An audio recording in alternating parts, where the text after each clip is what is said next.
Every feature on this list was legal when it launched. Some were loved, some were considered brilliant. A few were considered perfectly normal by everyone who used them. Then the data arrived, then the crash tests happened. Then the regulators met.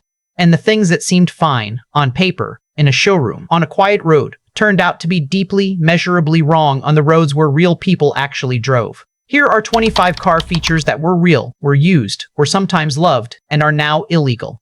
In the 1950s, American automakers fell in love with panoramic wraparound windshields. Cars, like the 1954 Oldsmobile 98 and the 1955 Chevrolet Bel Air, featured dramatically curved glass that swept around the sides, giving the cockpit a fighter jet feel. Designers called it vision of the future. Engineers called it compromise. The problem was physics.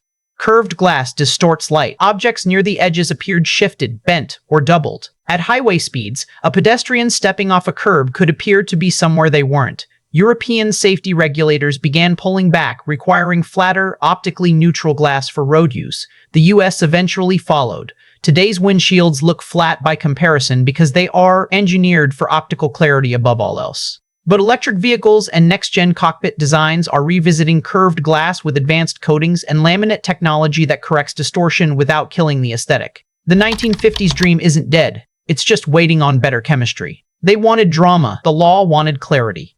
Before noise ordinances had teeth, straight pipe exhausts were a statement of mechanical honesty. No muffler, no catalytic converter, no apology. The engine spoke directly to the world, and in small-town America during the 1950s and 1960s, that sound was theater. Hot rodders and street racers ran open pipes as a flex of cubic inches and mechanical confidence. Then cities grew louder and denser. Residents near main roads began documenting hearing damage. Studies linked chronic noise above 85 decibels to cardiovascular stress, sleep disruption, and measurable hearing loss over time. Straight pipes on production vehicles routinely exceeded 100 decibels at full throttle, levels that industrial workplaces legally require ear protection for. Most jurisdictions now cap exhaust noise between 74 and 95 decibels depending on vehicle type. Straight pipes are illegal for road use in the EU, UK, most of North America, and Australia, but the aftermarket world hasn't quit.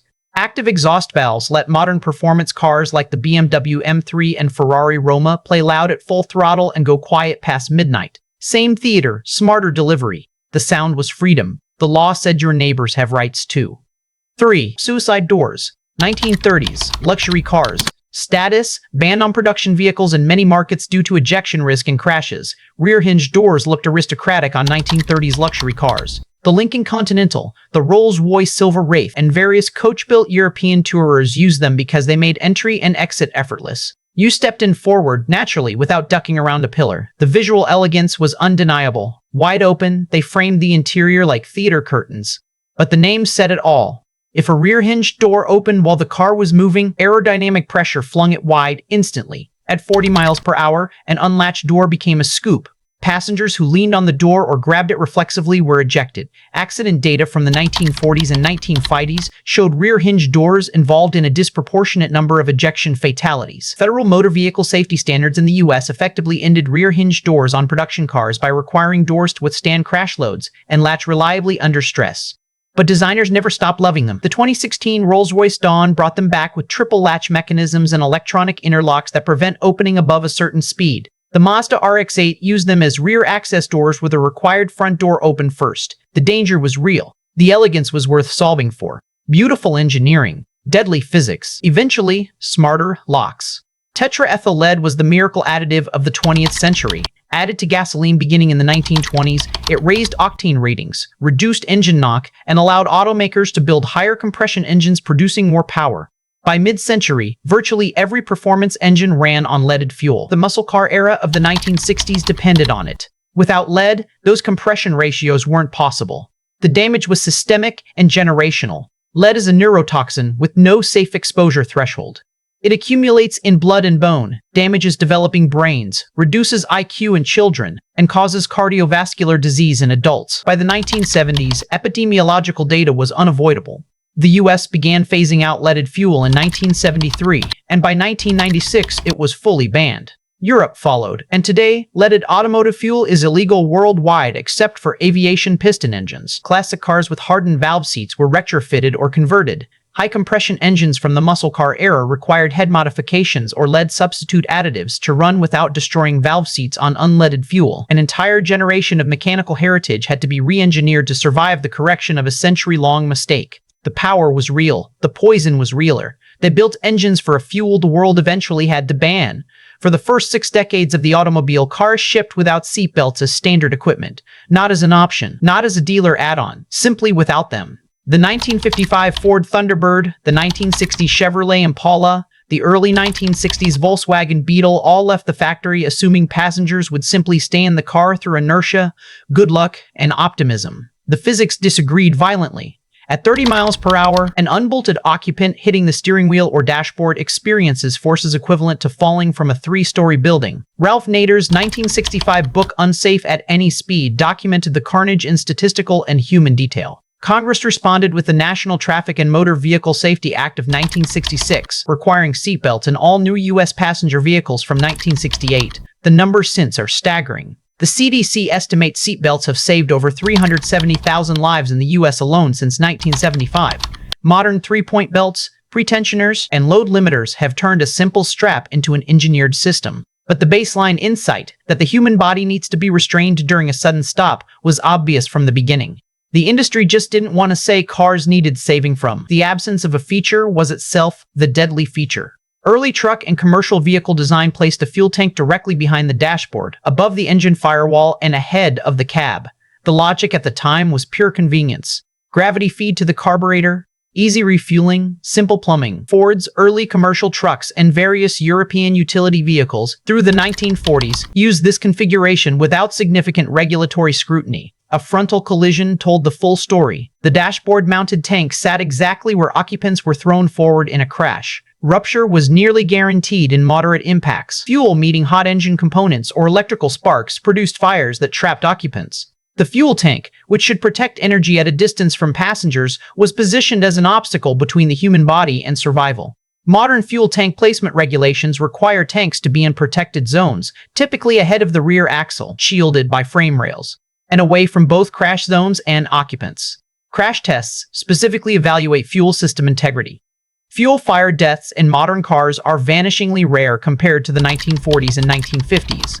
The problem wasn't engineering complexity.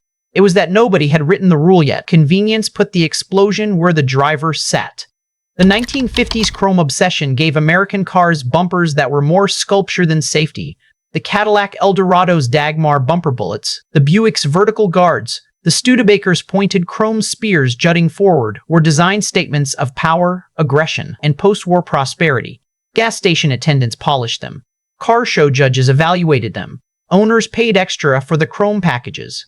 Pedestrian safety researchers eventually pointed out what should have been obvious. Sharp-pointed metal protrusions at pelvis height on a moving vehicle are devastating to human bodies in even low-speed collisions. European pedestrian safety standards, which began developing seriously in the 1970s and became rigorous by the 1970s and became rigorous by the 1990s, would not have allowed a single one of these designs on a public road. Modern bumper regulations in the US, EU, and most other markets require energy-absorbing materials, limit protrusion dimensions, and must pass pedestrian impact tests that evaluate injury to legs, hips, and upper body. Today's bumpers hide behind smooth fascias designed to yield on impact rather than pierce. The chrome daggers are gone. The regulations that killed them made cars genuinely less lethal to people outside them.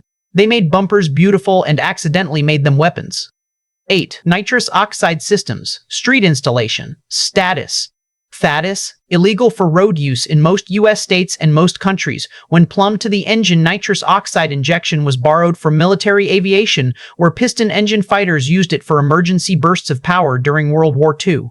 By the 1970s, drag racers discovered that injecting nitrous into the intake manifold alongside extra fuel produced massive, instant power increases without permanent engine modification. The Fast and Furious franchise later introduced it to an entire generation who may not have known it was real. On public roads, nitrous creates a specific combination of hazards. It provides sudden, dramatic power that most drivers cannot manage on public tires and roads. It also creates legal questions around vehicle modification compliance, insurance validity, and in many jurisdictions, classification of the vehicle as no longer street legal in its modified form. Some states classify street-use nitrous systems as illegal modifications outright. Purpose-built performance cars have achieved similar results through factory-engineered forced induction and engine management. The Dodge Demon and Hellcat, the Bugatti Chiron, and various McLaren models deliver power levels that would have required race-spec nitrous in the 1980s, all within legal, manageable systems. Nitrous itself survives legally in closed-course racing and sanctioned drag strips. The streets said no, and the engineers found other ways to be absurd. The sky gave it to fighter pilots, the streets gave it back.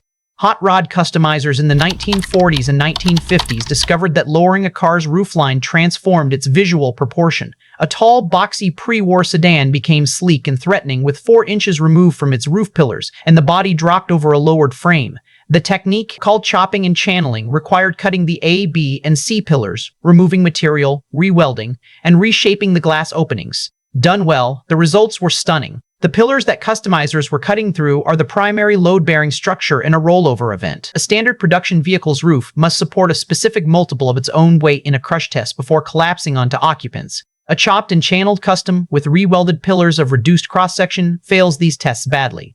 FMVSS 2116, the U.S. roof crush standard, effectively made heavily modified roof structures non-compliant for road registration in many states. The custom car world still practices these techniques for show cars that never see public roads. But the safety logic is sound and increasingly stringent. Modern roof designs incorporate ultra-high-strength steel and specific geometries that take decades of crash engineering to develop. A weekend cut and weld produces something beautiful and structurally unpredictable. The art survived. The street registration didn't. They cut away the part that was supposed to save them. 10. Rotating hood ornaments. Post-war luxury cars, status, prohibited in most markets due to pedestrian head injury risk. The hood ornament was automotive jewelry at its most confident. Rolls-Royce's Spirit of Ecstasy, Cadillac's Goddess, Packard's Pelican, Mercedes-Benz's three-pointed star all stood tall and proud at the leading edge of the hood, announcing the car's identity from a block away. Some were cast silver, some were chrome-plated zinc. All were hard, pointed, and mounted at exactly the height of a child's head. European pedestrian safety research in the 1970s and 1980s produced data that should have surprised no one but still shocked the industry. Hood ornaments at vehicle speed struck pedestrians, particularly children, in the head and face at exactly the worst angles. The EU banned projecting hood ornaments above a certain height and protrusion in the late 1990s. Rolls-Royce responded with a retractable Spirit of Ecstasy that drops flush at a touch. Mercedes moved its star to the grille. Modern pedestrian impact standards require the entire hood and front end to function as an energy-absorbing zone in pedestrian collisions. Hood ornaments that project rigidly upward are simply incompatible with this requirement. Badges are flush. Emblems are on grills or painted. The jewelry moved to where it couldn't hurt anyone. Rolls-Royce kept the spirit. They just made it hide when needed. Beautiful, expensive, and aimed at exactly the wrong target. 11. Rear-facing third row without seatbelts. Station wagons 1960s, 1980s. Status. Unbelted rear-facing seats prohibited. Modern third rows require full belt systems.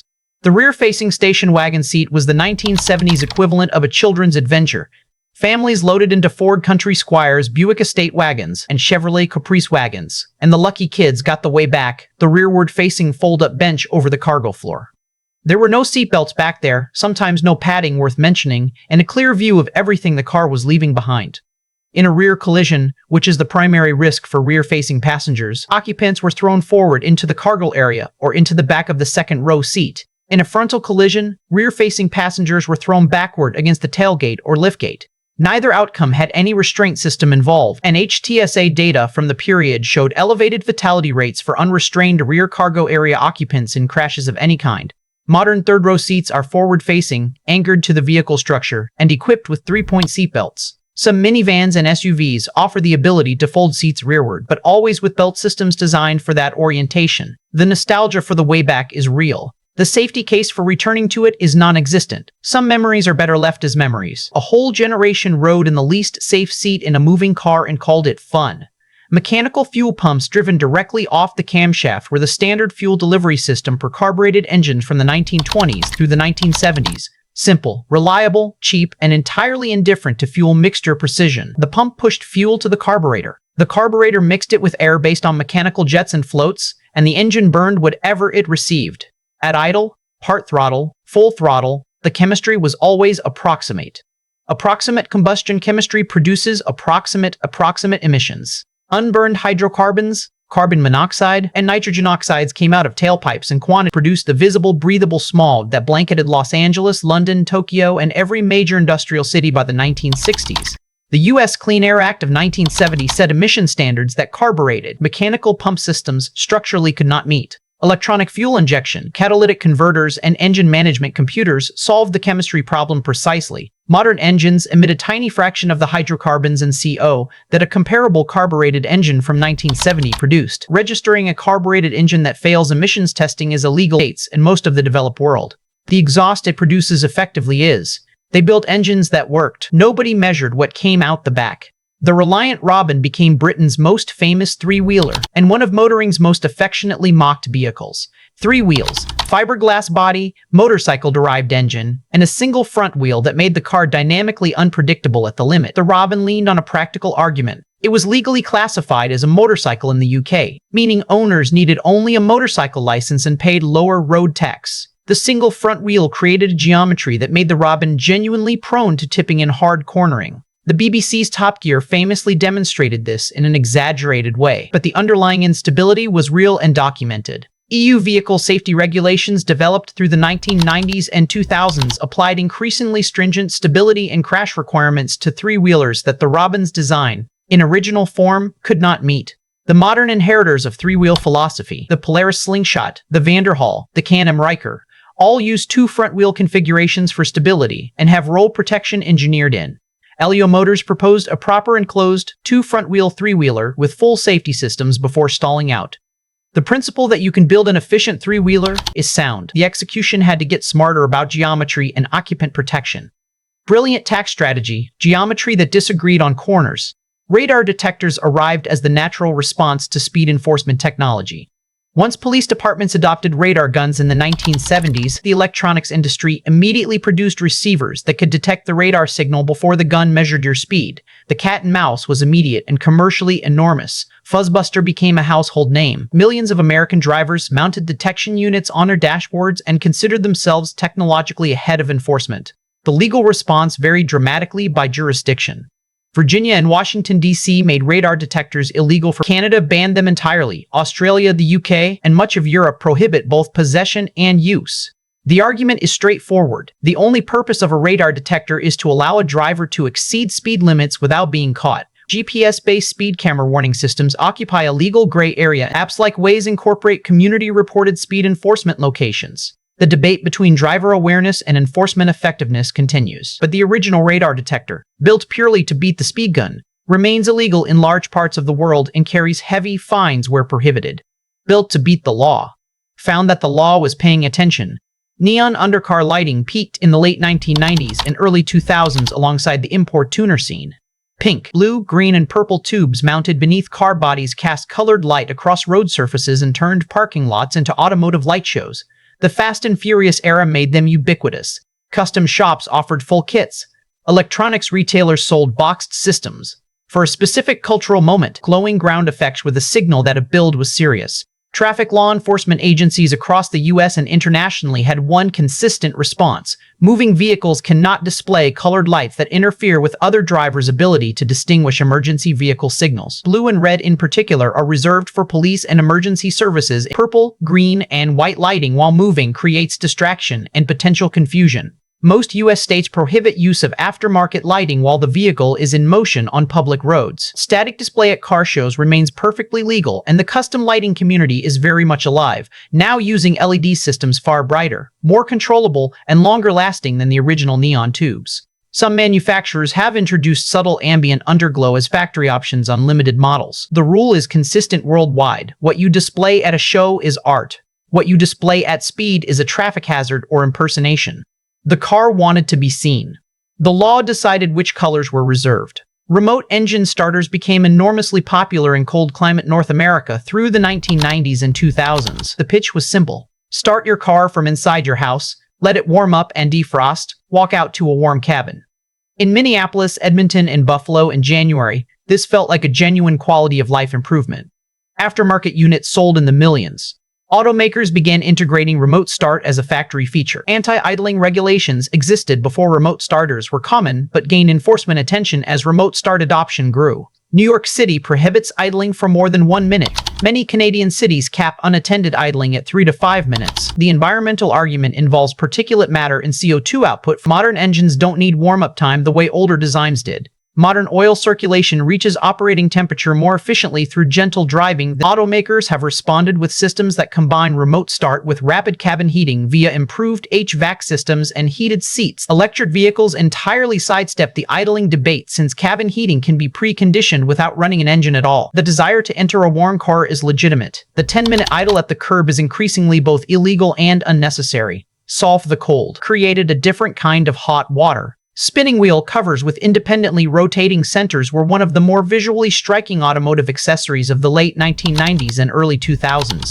When the vehicle stopped, the covers continued spinning due to their own momentum, creating the optical illusion of a car in motion. They became associated with hip-hop culture, appeared in music videos, and commanded surprisingly high prices for aftermarket sets. Celebrities attached their names to specific designs. Traffic safety researchers identified the specific hazard promptly. A vehicle at a full stop with spinning wheel covers is visually indistinguishable from a slow-moving vehicle to a driver approaching from behind at night or in low-visibility conditions. The rear-end collision risk from this confusion was documented in police incident reports. Multiple U.S. states, including Pennsylvania and Illinois, banned spinning wheel covers for road use. The EU banned them across member states. The spinner fell out of fashion more from cultural shift than regulatory pressure, though the bans remain in place where they exist. Modern custom wheel culture focuses on fixed, machined finishes, color-matched spokes, and centerlock designs that signal performance intent. The spinner's moment was specific to its cultural context. Outside that context, it was always easier to explain what it looked like than what it was for.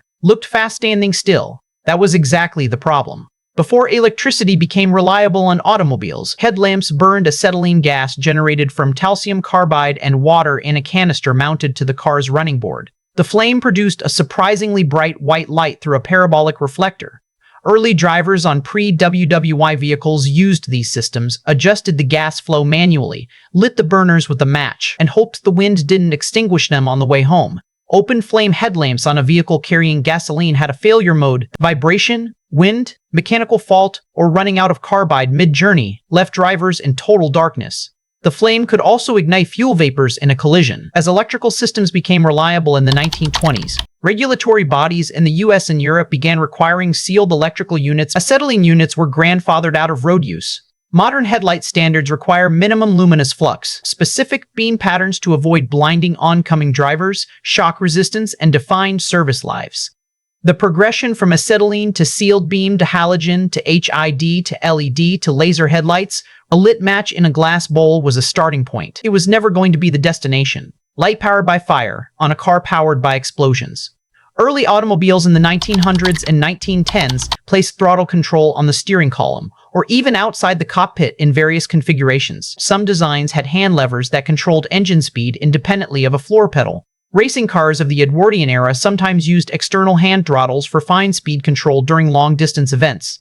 The standardization of the modern three-pedal layout took time and was not universal in early automotive design. Regulatory standardization of vehicle controls began in earnest in the 1960s as traffic volumes made driver expectation of control layout a safety issue.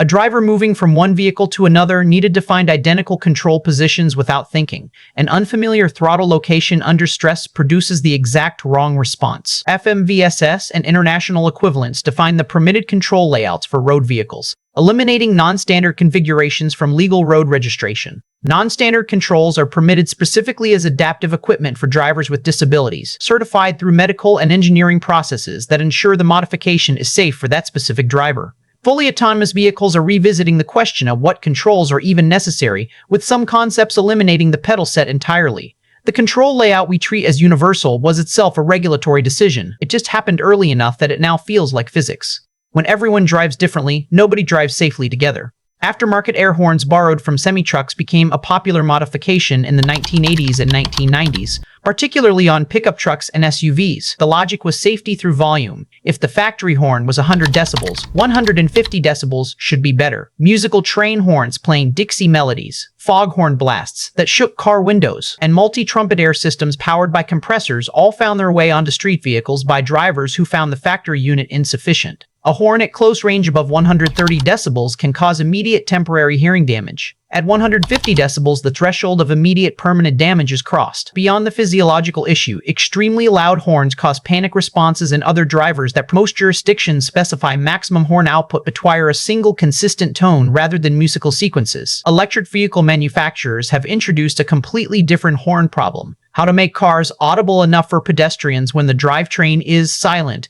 The EU and US now require acoustic vehicle alerting systems. The pendulum swung from cars too loud to cars not loud enough, and the engineering had to follow both directions. The requirement was always the same: audible, not damaging. They wanted to be heard. The law wanted ears to survive the experience.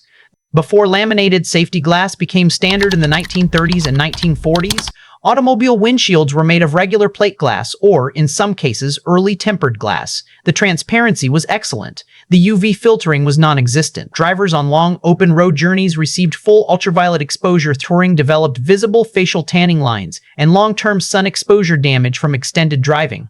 The more immediate problem was what happened to plate glass in a collision. It shattered into large, sharp shards moved at vehicle speed in the direction of impact, were responsible for a significant proportion of facial disfigurement injuries. The triplex laminated glass process, developed in the 1920s, produced glass that shattered into a web of small, relatively dull fragments, held together by the interlayer. Laminated windshield glass is mandatory globally. Modern glass also blocks greater than 99% of UVA radiation. Side windows are typically tempered, shattering into small rounded fragments rather than sharp shards. UV blocking film is available as an aftermarket edition for further protection. The glass that once delivered sunshine and lacerations now delivers visibility and protection.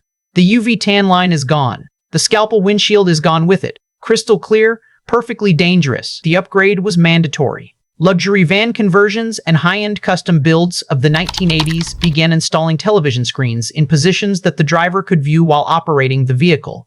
Executive transport vans with forward-facing screens, custom dashboard TV installations in Lincoln Town cars, and various aftermarket setups reflected a genuine desire to bring entertainment into the driving experience before the technology to do it safely existed. Visual distraction research has produced consistent and sobering findings. Taking your eyes off the road for 2 seconds at highway speed is equivalent to driving the length of 2 car lengths blind. A television program, by definition, requires sustained visual attention. A driver watching a screen loses 80 to 100% of the peripheral processing that constitutes normal hazard detection. Most US states explicitly prohibit video screens visible to the driver while the vehicle is in motion. Modern infotainment systems are designed with this research in mind. Navigation maps update in simplified formats. Audio controls use physical buttons placed without requiring visual confirmation. Head-up displays put essential information in the forward sightline. Passenger screens and rear entertainment systems are positioned specifically to be non-visible from the driver's position. The desire to entertain was always fine. Entertaining the person responsible for not killing everyone was the problem. They brought the living room into the cockpit. The road disagreed. Asbestos was the miracle material of 20th century industrial manufacturing, and brake linings were one of its primary automotive applications. Chrysotile asbestos woven into brake pad and shoe material produced exceptional heat resistance, consistent friction coefficients, and long service life. Every major automaker in the world used asbestos brake linings as standard equipment. The material was cheap, effective, and abundant. Brake dust is generated continuously during normal use. Asbestos brake dust contains respirable fibers that, once inhaled, lodge permanently in lung tissue and cause mesothelioma, asbestosis, and lung cancer with latency periods of 20 to 50 years. Mechanics who worked on brake systems for careers developed mesothelioma at dramatically elevated rates.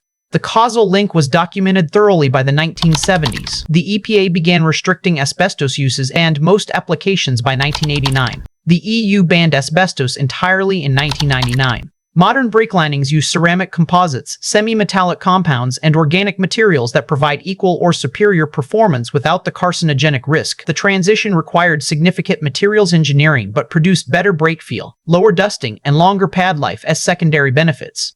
The tragedy is the latency. Mechanics who worked through the asbestos era are still dying from exposures that happened before the ban. The material worked. The price was paid in decades. Stopped the car. Started something that couldn't be stopped. Window tinting became a serious aftermarket industry in the 1970s and 1980s, moving from professional application to consumer film kits available at auto parts stores. The appeal was genuine: heat rejection, UV protection, privacy, and a distinctive visual presence. The darkest films, approaching limousine-level opacity, became associated with a specific aesthetic of exclusivity.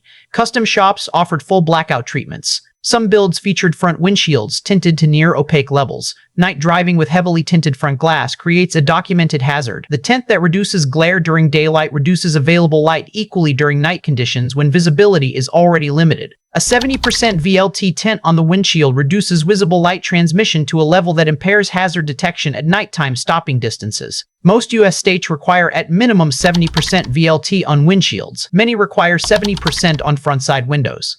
Rear windows often have no restriction. Modern factory tinting uses graduated light filtering inner layers in the glass itself, providing UV and heat rejection without reducing visible light transmission significantly. Aftermarket ceramic tint films achieve excellent heat rejection at high VLT ratings that comply with regulations. The technology has solved the original trade-off. You can reject heat and UV without darkening your view. The quest for maximum darkness has become both unnecessary and illegal on the glass that matters most. Dark enough to be cool, too dark to see what was coming. What this list actually tells us: look across all 25 and the pattern is the same one that haunts every list of banned innovations. The problem was never that the engineers were stupid. The chrome spear bumpers looked magnificent. The acetylene headlamps worked. The leaded fuel genuinely raised engine performance. The asbestos brake lining stopped cars effectively for decades. The problem was that nobody asked the second question.